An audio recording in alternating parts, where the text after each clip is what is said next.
Isa sa makakos og saba kaning sa Sniper 150 ug Sniper 155 guys. Kani gyud ang iyahang damper no. Kay apil gyud ni siya sa maintenance. So mutuo mo sa dili guys, ang kanang iyang damper o kanang iyang lining apil na siya sa maintenance nimo nga buhaton. Kung mahimo every year or every 2 years depende kung unsa kalayo or unsa kataas na sa udo or unsa kadaghan na ang imuhang gidagan no. Kay naa may uban nato nga mga kauban nga mga motorista nga mao na gyud ni ang ilahang panginabuhi ang kaning ilahang mga motor nga magsige na lag motor. Mao na isa pod ni si Sir nga nagpailis na sa iyahang damper kay saba na kaayo guys no. Kay og imuha pod ning dugayon guys or imuha pod ning pasagdan ning saba nga damper niya.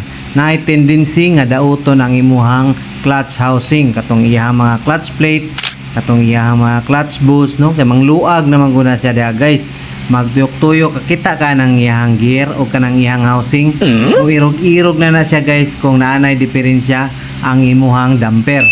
So mauna karon ang ato ang gitrabaho kay para maulian or mawala tong saba sa iyahang motor.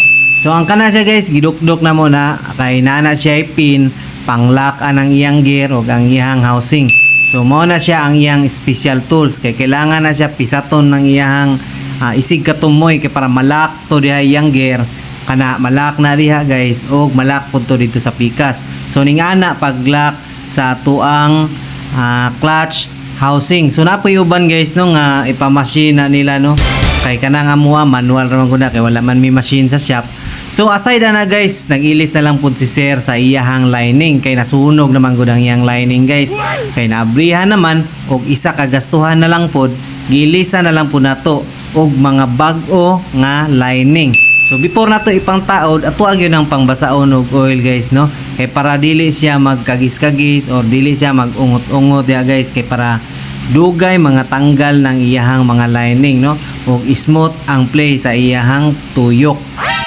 Unya og katong sa mag DIY guys no nani siya mga technique pod na kanang iyang plate nanay murag hait na nya katong sa pika side niya na puray murag smooth pod. So kung mag-DIY mo, ang katong murag hait dapat nakatubang gyud sa gawas guys sa pagtaod atong iyang mga plate. So mao lang na siya matudlo na ko sa inyo ha. So pag humana to og install sa mga housing, bago nga lining, bago nga damper, atuan na dayon nang gitakloban guys no kay para mahatagan nato og bag-o nga oil kay kaning oil ni Sir guys no niitom naman gud siya mo na ni action na pug sunog tong iyang mga lining. Muna og sa gusto magpataod or magpatrabaho sa ilang motor guys kani mga lining mapaayos sa ilang damper banti lang mo diri sa among shop na gamay guys no naara may located sa Matina Crossing pasulod lang sa Matina Aplaya Road Davao City. Kung wala gyapon mo katuod guys pwede ra ninyo ma-search sa Google Map kay pareha ra gyapon mi og pangalan sa akuang page nga Folded Motor Parts. So mao na ni karon guys no ang iyang tingog para madungog ninyo.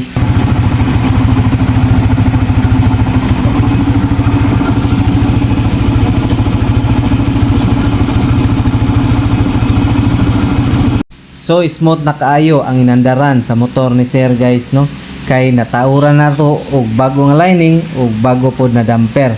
So mailan na nimo kung guba ang iyang damper kay mura siya og helicopter sa ilalom sa aba kaayo.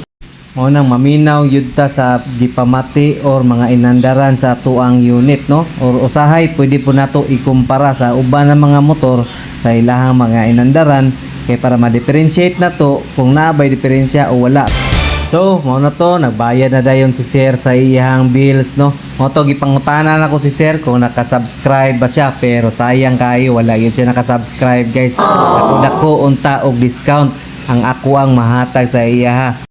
Pero daog lang gyapon guys kay naka-follow man si Sir sa atong page automatic dayon na siya nga naa gyud na siya discount. So sa tuwa dre guys basta followers ka naayog kay automatic nga discount no. Pakita lang sa tuwa guys nga naka-follow ka or naka-subscribe ka og salamat jud guys sa inyo mga suporta guys no kay sa tungod sa inyo ha nagpabilin gyapon kong ma-inspire magbuhat og mga video. So, paano ni guys, nahuman na dayon ang among transaksyon ni Sir o trabaho ni Sir. Salamat kayo Sir og amping kanunay sa imuhang biyahe. Og aside ana guys no, shout out pug ko aning isa ka motor nga pareha lang pod o gitrabaho atong isa nga unit. So salamat kayo sir sa imuhang pagpatrabaho nga nagpataod ka sa mua og damper og nagpataod pug ka og lining. So salamat kayo sir ha. I-shout out na lang po ko sa imo kung naminaw ka karon. Like, share and follow na lang guys. Salamat kayo.